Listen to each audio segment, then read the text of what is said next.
वो नेता चला गया जिसने पूरी जिंदगी चुनौती देना सीखा था, कभी हालातों को, कभी सत्ता को, कभी अपने ही लोगों को। चंद्रशेखर दुबे, जिन्हें आप और हम ददई दुबे के नाम से जानते हैं, अब वह हमारे बीच नहीं रहे, लेकिन उनकी आवाज, उनका ठहाका, उनकी ललकार अब भी झारखंड की हवाओं में तैर रही है। ददई दुबे वही नेता जो अपने विश्रामपुर की गलियों में बोलते थे तो उनकी गूंज धनबाद के कोयला खदानों तक पहुंच जाती थी। ऐसा लगता था कि मानो किसी मजदूर के दिल की धड़कन ने माइक थाम लिया हो। उनकी बातों में आग थी, उनके लहजे में झारखंड की मिट्टी की महक थी और उनके इरादे में पत्थर सा ठोस आत्मविश्वास। कांग्रेस की मजदूर यूनियन इंटक को झारखंड में जो मुकाम मिला, उसकी बुनियाद दो नेताओं ने रखी थी।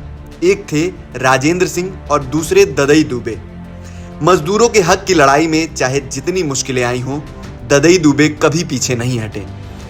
कहा जाता है कि मनमोहन सिंह की सरकार के दौर में जब वो सांसद थे तो कई बार अपनी ही सरकार से भिड़ जाते थे।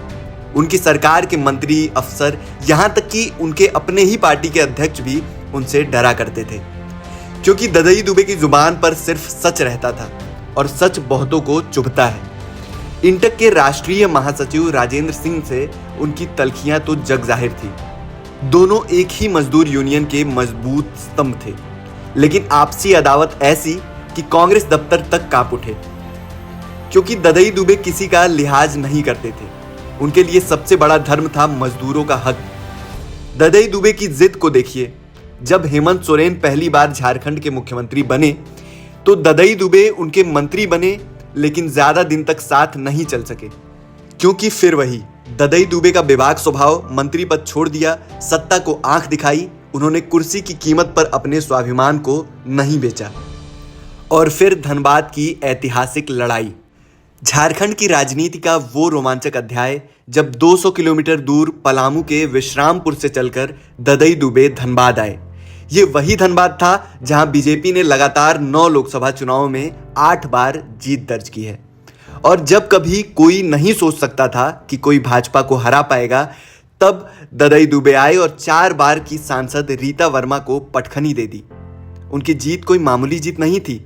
उस चुनाव में एक तरफ मार्क्सवादी नेता ए.के. रॉय, दूसरी ओर रीता वर्मा और तीसरी तरफ बहुजन समाज पार्टी के समरेश सिंह थे। लेकिन ददई दुबे ने सबको चित कर दिया। 1 लाख से भी ज्यादा मदों से जीत कर आए, और वो भी एक ऐसे शहर में जहां कांग्रेस की जमीन दरक चुकी थी। यही ददई दुबे थे जो न सिर्फ अपने विरोधियों से लड़ते थे, बल्कि अपने ही नेताओं को भी आईना दिखा देते थे। उनके लिए पार्टी का झंडा उतना बड़ा नहीं था जितनी बड़ी थी मजदूरों की मांगे, उनकी आवाज, उनकी जिंदगी। आज जब वो इस दुनिया से रुखसत हुए हैं तो उनके साथ एक युग भी चला गया। एक ऐसे नेता अब कम ही मिलते हैं जो अपनी ही सरकार से लड़ जाएं, मंत्री पद ठुकरा दें, और जब मंच से बोले तो भीड़ में खड़े मजदूरों की आंखें भीग जाएं। द अपडेट्स की पूरी टीम की तरफ से महान मजदूर नेता चंद्रशेखर दुबे उर्फ ददई दुबे को श्रद्धांजलि। आप हमारे बीच नहीं हैं, लेकिन आपकी गूंज इस मिट्टी में हमेशा रहेगी। आपका संघर्ष, आपकी बहसें, आपकी लड़ाइयाँ सब हमें याद रहेंगी। आप जैसे नेता ने झारखंड को बताया कि हक की लड़ाई किस तरह लड़ी जाती है। दोस्तों, हमारे चैनल को सब्सक्राइब करें, क्योंकि हम लाते रहेंगे वो कहानियां जो आपको आपके हक, आपकी जमीन और आपकी लड़ाइयां याद दिलाएंगी। जोहार।